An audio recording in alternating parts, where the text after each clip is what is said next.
I guess it's time.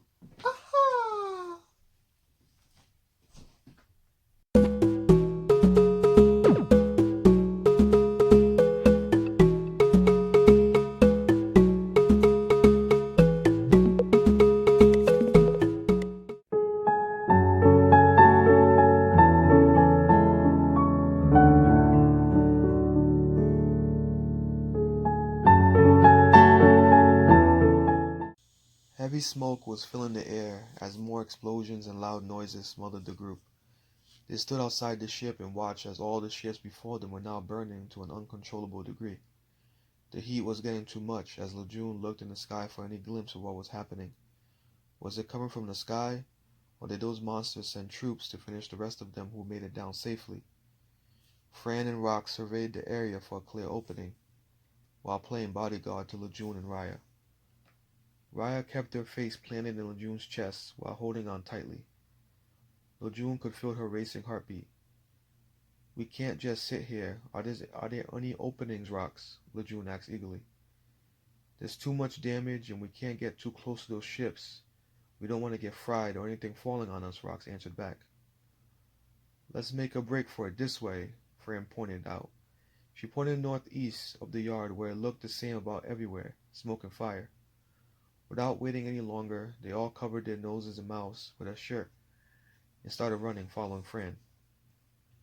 It was a little harder for Lejeune trying to hold Raya while also trying to cover his face from the smoke, but he concentrated on keeping up with the others while Raya buried her face in his chest.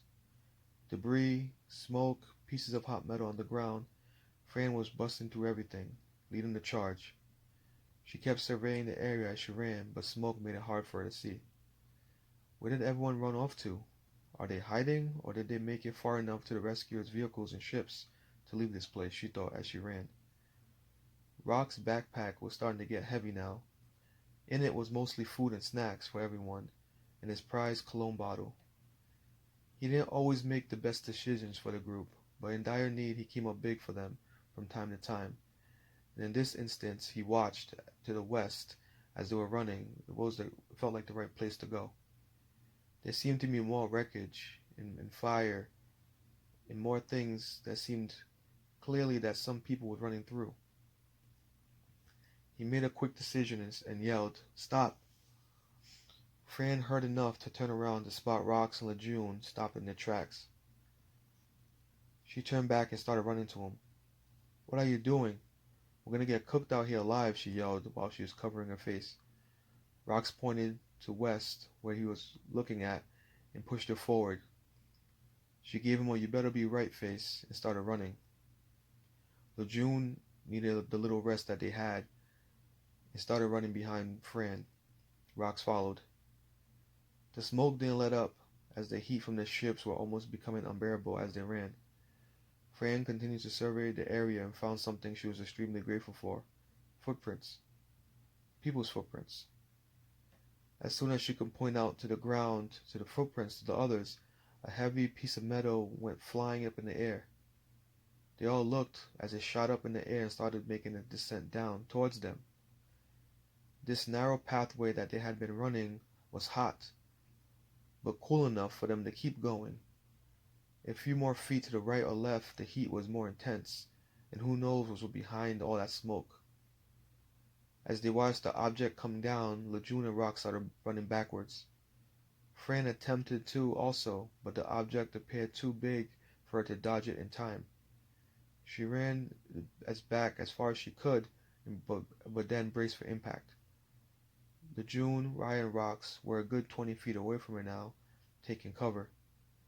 The metal object came hurling down, and Fran closed her hands and covered her face. A loud thud was heard, and smoke swirled around them. Lejeune, Ryan, and Rox looked on through the smoke as it cleared, and Fran was still standing her ground. She was still there. They watched in awe as she had a silver glow around her, some kind of type of aura around her, and her hands were glowing. No one was more surprised than Fran, as she thought she was a goner.